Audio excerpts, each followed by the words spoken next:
Good evening दोस्तों, एक बार फिर से स्वागत है आपका अपने YouTube channel maths by Amardeep sir में। मैं अमरदीप सिंह आपका अपने यूट्यूब चैनल में स्वागत करता हूं। हम लोग इस समय आर.एस. अग्रवाल के बुक का सलूशन कर रहे हैं, जिसमें से 2 क्लास हो चुका है, आज तीसरा क्लास है और चैप्टर पहला हम लोग सॉल्व कर रहे हैं नंबर सिस्टम। ठीक है, इससे पहले एस.डी. यादव के बुक का सलूशन कर दिया गया है। अगर आप लोग नहीं देखें तो वीडियो के प्लेलिस्ट में जाकर देख लीजिए और चैनल पे अगर नए हैं तो चैनल को सब्सक्राइब कीजिए और वीडियो को ज़्यादा से ज़्यादा लोगों के पास शेयर कीजिए।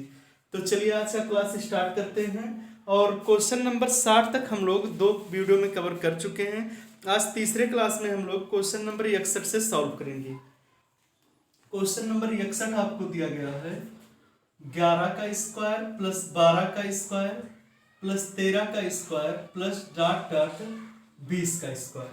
इसका वैल्यू क्या होगा ये आपको बताना है। ठीक है, इसको जोड़ने पर क्या आएगा ये आपको बताना है।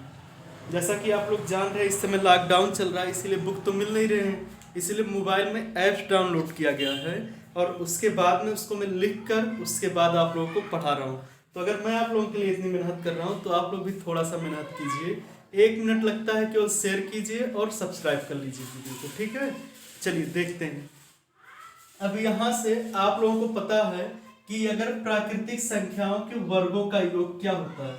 प्राकृतिक संख्याओं के वर्गों का योग मतलब अगर कोई भी संख्या और उसके वर्ग को अगर हमें जोड़ना, मान लीजिए n संख्या है तो फार्मूला होता है 1/n, n प्लस 1 और 2n प्लस 1, ये फार्मूला होता है। अब देखिए ये तो स्टार्टिंग से है नहीं, 1 से नहीं है ना, ये 11 से है। तो हम लोग क्या करते हैं, 1 से 20 तक के वर्गों को जोड़ लेते हैं और उसके बाद में 1 से 10 तक के वर्गों को उसमें से घटा लेते हैं।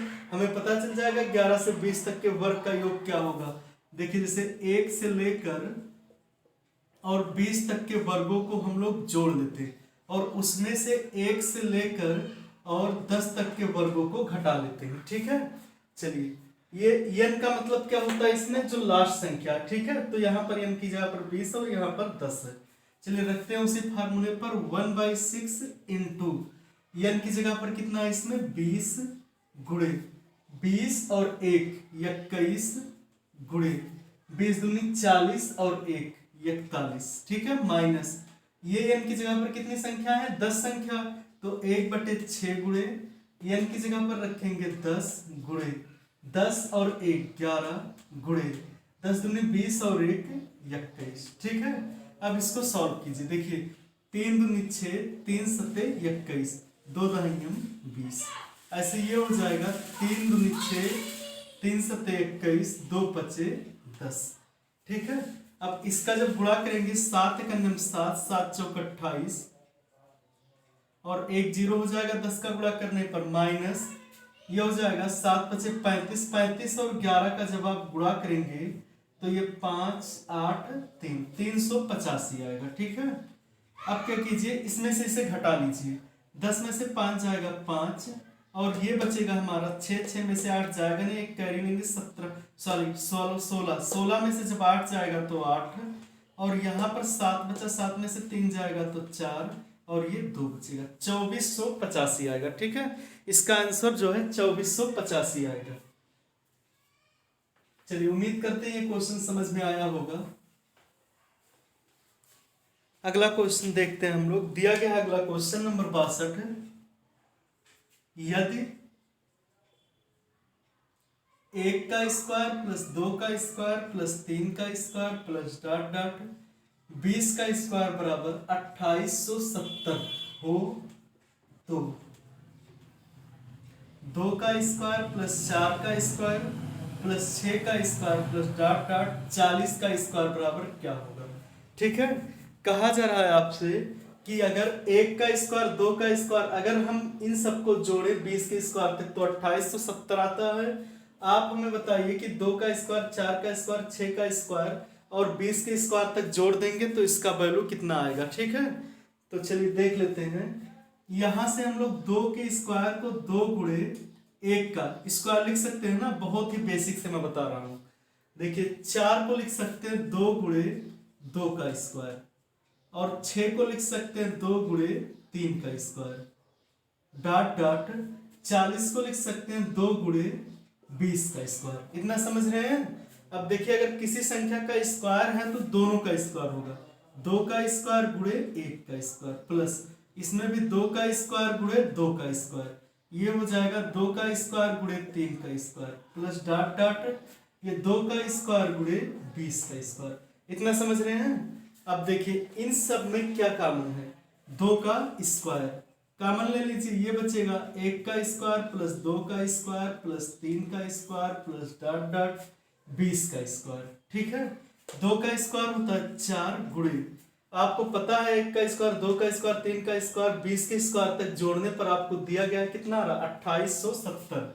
2870 अब गुणा कर लीजिए, 4 का 0 में करेंगे 0 होगा, 4 सत्ते 28 होगा, 2 बचेगा, 4 8 32 और 2 32 और 2 34 होगा, 4 दूनी 8 और 3 11 होगा, 11,480 आएगा। ठीक है, 11,480 आएगा इसका आंसर। चलिए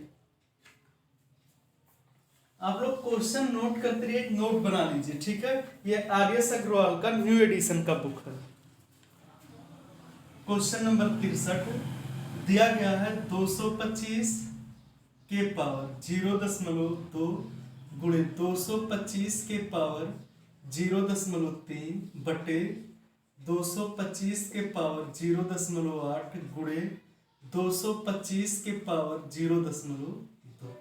ठीक है, आपसे पूछा जा रहा है कि इसका वैल्यू क्या होगा। अगर हम लोग इसको सॉल्व करते हैं तो इसका वैल्यू कितना आएगा ये आपको बताना है। ठीक है, देखिए जब आधार बराबर होता है तो घात जुड़ जाते हैं गुणे में, तो ये बराबर है, घात जुड़ेगा 0.2 और 0.3 जुड़ेगा तो 0.5 होगा, 225 के पावर 0.5 बटे आधार बराबर है तो घात जुड़ेगा, 8 और 2 कितना होता है 10, लेकिन 0.8 और 0.2 जोड़ेंगे तो 1.0 आएगा, मतलब 1 आएगा। ठीक है, तो आप लोग लिख सकते हैं 225 के पावर 1.0 ही लिख लीजिए। ठीक है, अब आपको पता है अगर ये नीचे आएगा, ठीक है, तो 1 बटे ये चीज अगर नीचे आता है तो पावर क्या होगा, घटेगा। ठीक है, तो अगर 1 में से 0.5 घटाएंगे आप, 1 में से 0.5 तो ये कितना बचेगा 0.5,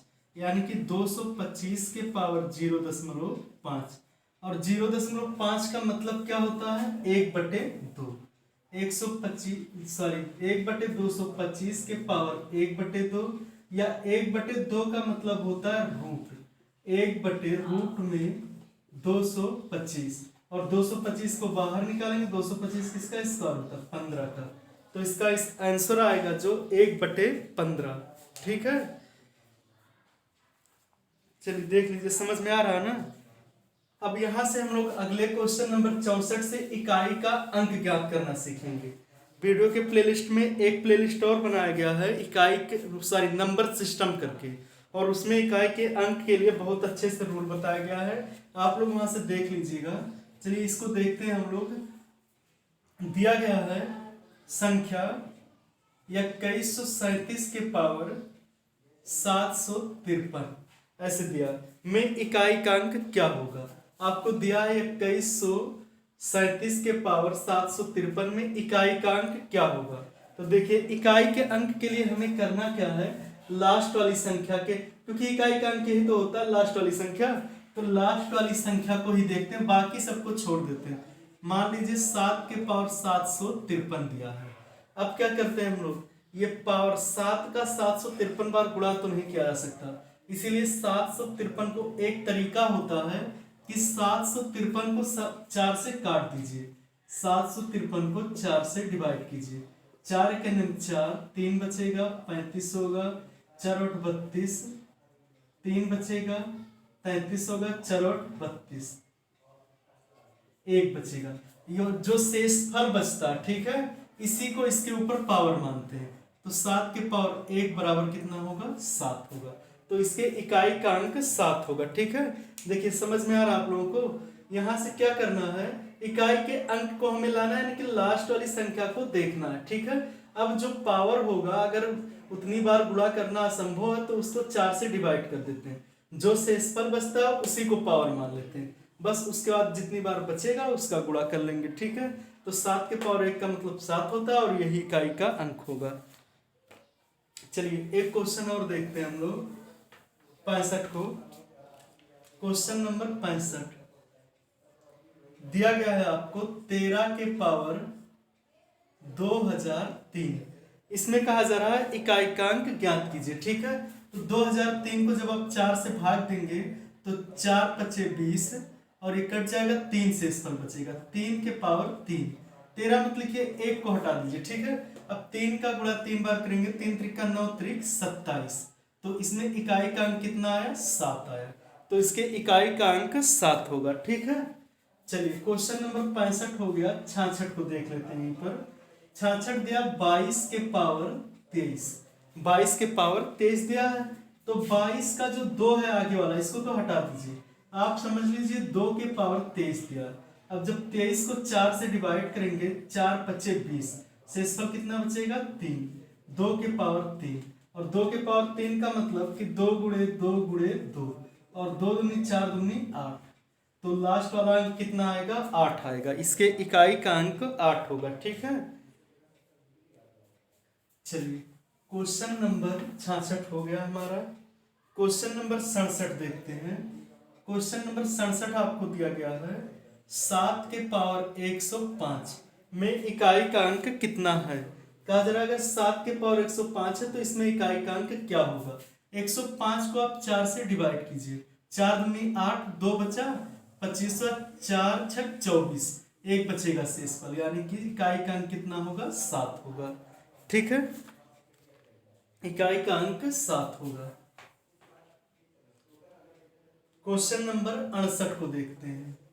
क्वेश्चन नंबर 68 दिया है आपको 584 गुणे 328 गुणे 547 गुणे 613।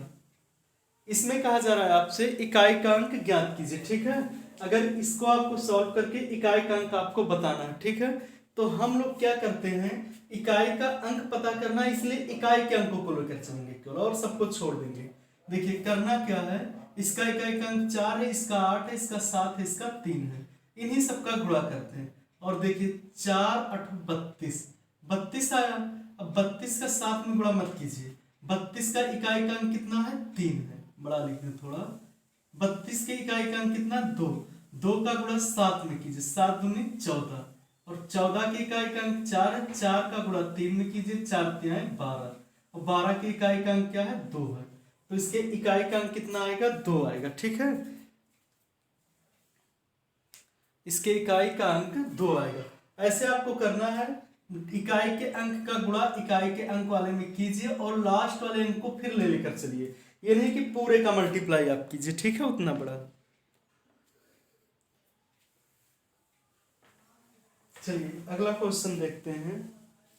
क्वेश्चन नंबर 69 दिया है 56 27 के पावर 153 गुणे 671 के पावर 72। इसमें आपसे पूछा गया इसके इकाई का अंक क्या होगा, ठीक है। तो आपको इन सबसे तो मतलब ही नहीं है, इन सबसे मान लीजिए 7 के पावर 153 गुणे 1 के पावर 72। अब देखिए अगर हम लोग 4 से इसमें भाग देते हैं तो 4 तिहाई 12, 4 तिहाई 12 और 3 बचेगा, 4 और 32, 1 बचेगा। 7 के पावर 1 गुणे, अगर 1 पे कोई भी पावर आप चढ़ा दीजिए तो इकाई का अंक 1 ही होगा और इस 7 करने में 7 हो जाएगा। इसके इकाई का अंक 7 हो जाएगा, ठीक है। 1 मिनट रुकिए, पढ़ा रहे हैं।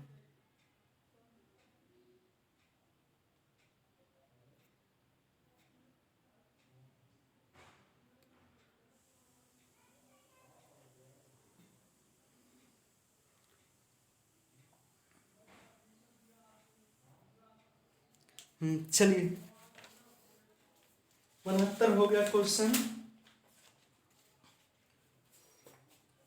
क्वेश्चन नंबर 70 को देखिए।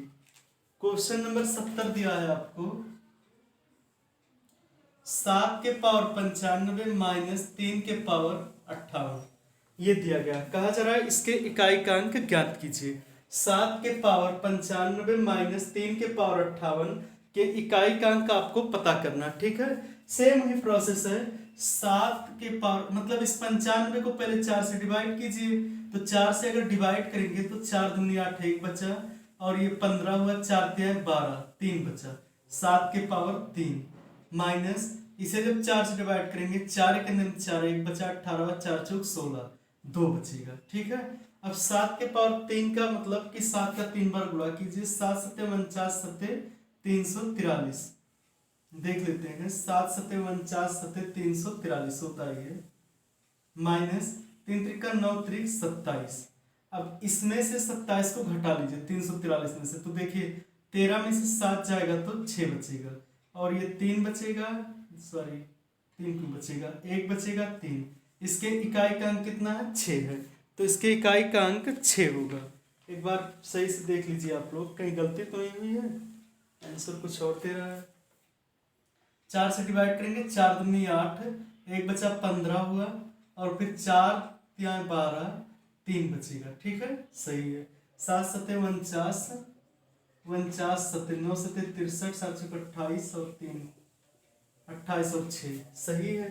और ये अगर 4 से 4 के 4, 4 चौक 16, 2 बचेगा, 3 त्रिका 9, सॉरी ये 9 बचेगा, ठीक है। और इसे जब घटाएंगे तो ये 4 बचेगा, यानी कि इकाई का अंक कितना होगा, 4 होगा इसके, ठीक है। वही हम भी उसका क्यूब भी कर दिए थे, गलती हुई थी। चलिए देखते हैं अगला क्वेश्चन हम लोग, क्वेश्चन नंबर 71। क्वेश्चन नंबर 71 आपको दिया 3694 के पावर 1793 गुणे 615 के पावर 317 गुणे 841 के पावर 491, ठीक है। हमने अभी बताया है कि आप इन सब अंकों से कोई मतलब मत रखिए, लास्ट वाले को देखिए, ये 4 है और इसमें 4 से भाग दीजिए, 4 चौक 16, 1 बचेगा, 19 होगा, 4 चौक 16, 3 बचेगा, 33 होगा, 4 32, 1 बचेगा, ठीक है, गुणे 5 के पावर कोई भी संख्या रही, लास्ट का इकाई अंक कितना, 5, 5 के पावर अगर आप 1 करते हैं तो 5 होगा, 2 करेंगे 25 होगा, 3 करेंगे 125, मतलब लास्ट में इकाई का अंक 5 ही आएगा, तो 317 बार भी करेंगे इकाई का अंक 5 ही आएगा, गुणे लास्ट का इकाई का अंक कितना, 1, 1 के पावर कुछ भी कीजिए तो 1 ही आएगा, 4 पच्चे 20 से करने में 20 ये होगा, और 20 के इकाई का अंक कितना है, 0 है, तो इसके इकाई का अंक कितना आएगा, 0 आएगा, ठीक है। चलिए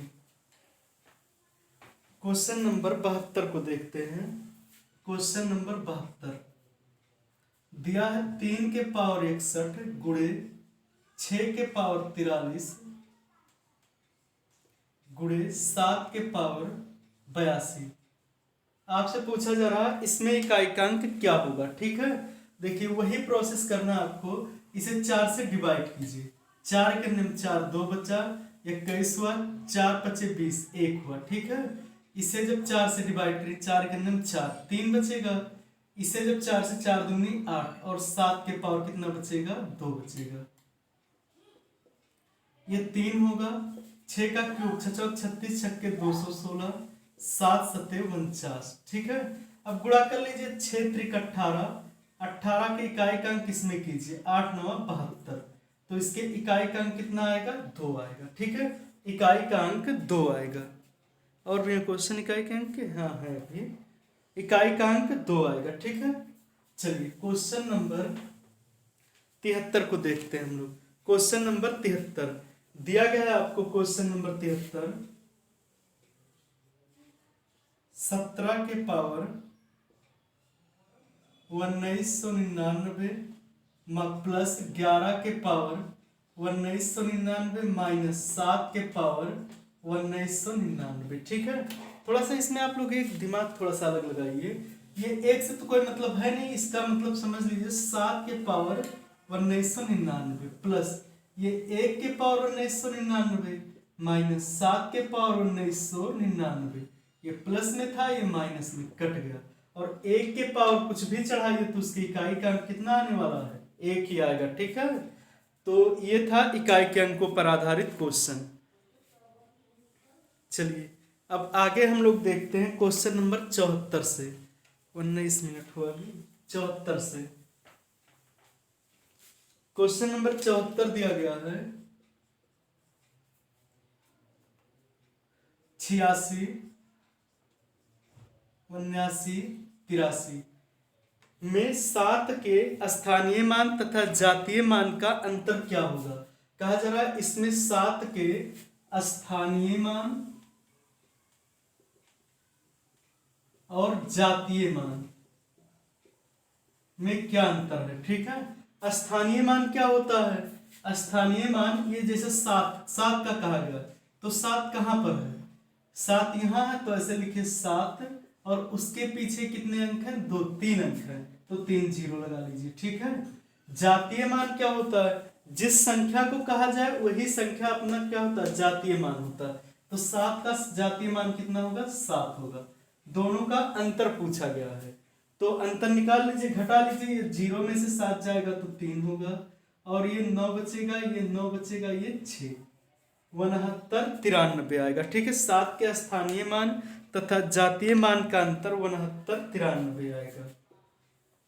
चलिए एक क्वेश्चन ऐसे और दिया है आपको, उसको भी कर लेते हैं। क्वेश्चन नंबर 75 को दिया गया क्वेश्चन नंबर 75 68 7 9 4 3 में 9 के स्थानीय मान तथा जातीय 9 के स्थानीय मान 9 तथा 3 के स्थानीय मानों में अंतर क्या होगा। कहा गया है कि अगर ये संख्या दी गई है तो 9 तथा 3 के स्थानीय मान में अंतर क्या होगा। ठीक है, 9 के और 3 के स्थानीय मान में अंतर क्या होगा। तो 9 का जो स्थानीय मान है वो कितना हो जाएगा, 900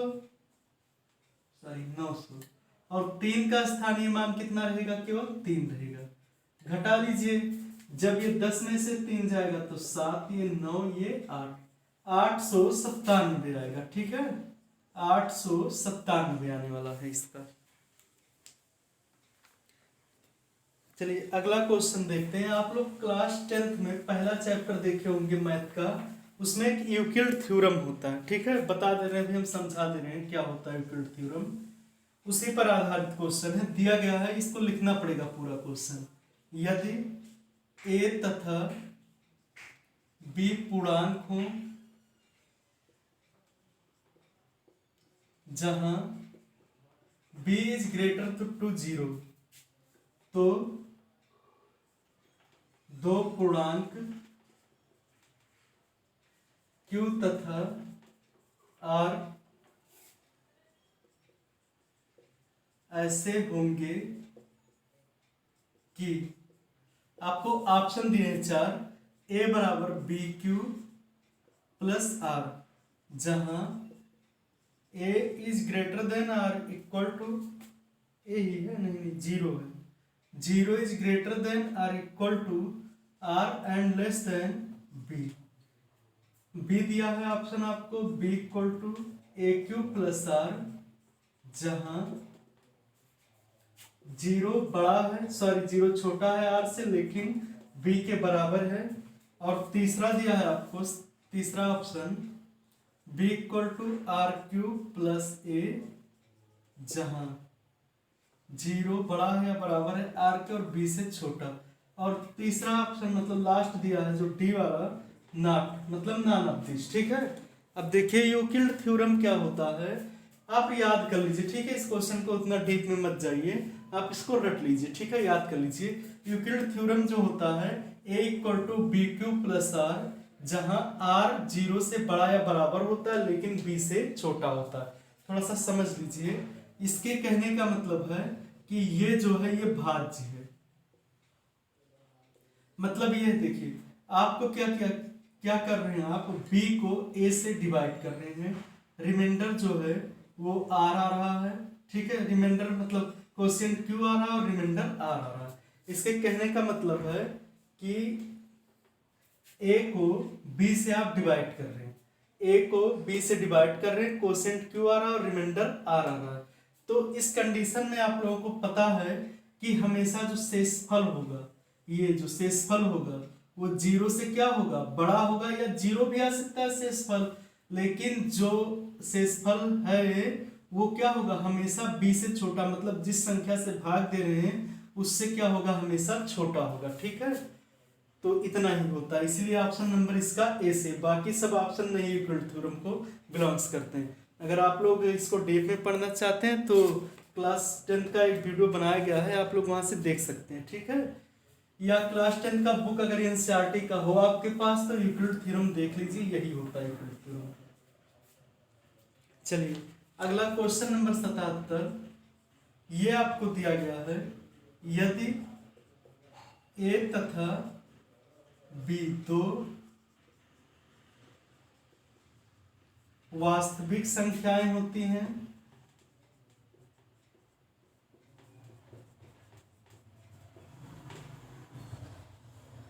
कि ऐसी वास्तविक संख्याएं होती हैं, ऐसी वास्तविक संख्या होती है कि ए बराबर ए बी इक्वल टू 0, तो चार ऑप्शन फिर से दिए गए हैं, ए बराबर 0, बी बराबर 0, दूसरा ए बराबर 0, बी बराबर 0 या दोनों 0, तीसरा दिया है a equal to 0, b not equal to 0, और चौथा दिया है a is not equal to 0 लेकिन बी इक्वल टू 0।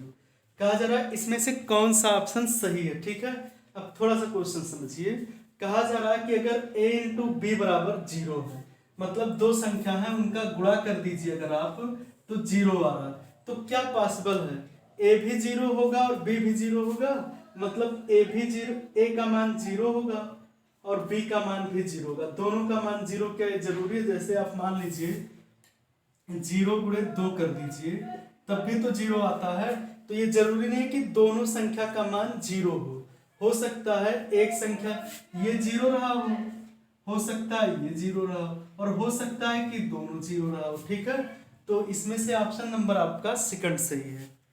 चलिए ये दो क्वेश्चन तो थोड़े अजीब थे। क्वेश्चन नंबर 78, क्वेश्चन नंबर 78 आपसे पूछा गया है, सबसे छोटी अभाज्य संख्या कौन सी है, और ऑप्शन दिया है आपको। ठीक है, सबसे छोटी अभाज्य संख्या कौन सी है, और ये चार ऑप्शन आपको दिए गए हैं। ठीक है, तो अभाज्य संख्या किसे कहते हैं आप, अभाज्य संख्या ऐसी संख्याएं जो एक से कटे और स्वयं से कटे वो अभाज्य होती है, या शॉर्टकट में दूसरे तरीके से कहते हैं कि ऐसी संख्या जिनके केवल दो ही फैक्टर हों, दो से ज्यादा ना हो, मतलब कम से कम दो फैक्टर हो। कहने का मतलब जैसे 3 है, 3 को 1 काट सकता है और 3 काट सकता है, दो ही फैक्टर है, ना तो 2 से कम है ना तो 2 से ज्यादा है। लेकिन 4 जो हमारा उसे 1 भी काटता है, 2 भी काटता है और 4 भी काटता है, तो 2 से ज्यादा फैक्टर, तो ये अभाज्य संख्या नहीं भाज्य संख्या। ठीक है, तो ऐसी संख्या जिसके कम से कम 2 फैक्टर हो उसे हम लोग अभाज्य कहते हैं।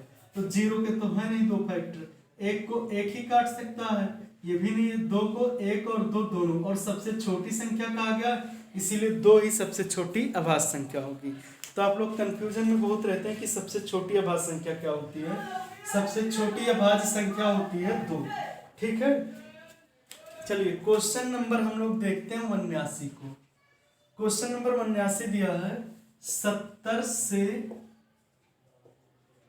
छोटी अभाज्य संख्याएं कितनी हैं। ठीक है, कहा जा रहा है 70 से छोटी कितनी अभाज्य संख्याएं हैं। ठीक है, तो देखिए 70 से छोटी एक बार लिख लेते हैं हम लोग। 70 से छोटी अभाज्य संख्या एक 2 होता है, एक 3 होता है, 5 होता है, 7 होता है, 8 9 10 नहीं होता, 11 होता है, 13 होता है, 14 15 16 17 होता है, 19 होता है, 20 21 22 23 होता है, 24 25 26 27 28 29 होता है, 30 31 होता है, 32 33 34 35 36 37 होता है, 38 39 होता नहीं होता, 40 41 होता है, 42 43 होता है, 44 45 46 47 होता है, 48 49 50 51 52 53 होता है, 54 55 56 57 58 59 होता है, 60 61 होता है, 62 63 64 65 66 67 होता है, 68 69 70। बस हो गया। ठीक है, इन सबको गिन लीजिए कितनी संख्या है, 1 2 3 4 5 6 7 8 9 10 11 12 13 14 15 16 17 18 19। तो 70 से छोटी 19 अभाज्य संख्याएं होती हैं। ठीक है, 70 से छोटी 19 अभाज्य संख्याएं होती हैं। अब आपसे अगला क्वेश्चन इसी में थोड़ा सा हम लोग करते हैं, चलिए मिटा देते हैं। अगला क्वेश्चन आपसे पूछा गया है 80 कि 50 से 90 के बीच अभाज्य संख्याओं का योग कितना है। कहा जा रहा है 50 से लेकर और 90 के बीच अभाज्य संख्या का योग बताना है आपको कितना है। 50 से 90 के बीच अभाज्य संख्याओं का योग कितना है ये आपको बताना है। ठीक है, देखिए 50 के बाद की अभाज्य संख्या लिखते हैं, 51 हो गया और 52 53 हो गया, 54 55 56 57 58 59 60 61 62 63 64 65 66 67 68 69 70 71 72 73 74 75 76 77 78 74 75 76 77 78 79 80 81 82 83 84 85 86 87 88 89 90। बस इन सबको आप जोड़ लीजिए। ठीक है, 3 1 4 3 1 4 9 13 1 14 14 7 21 1 22 3 25 25 और 9 34 34 3 37 37 और 9 37 और 9 होता है 48, वो सॉरी 46। तो ये 6 आएगा। ठीक है, उसके बाद में कौन सा क्वेश्चन है ये 80 है ना। देखिए आप जोड़ेंगे तो पूरा आएगा ये 35 635। ठीक है, एक बार आप लोग ट्राई कर लीजिएगा।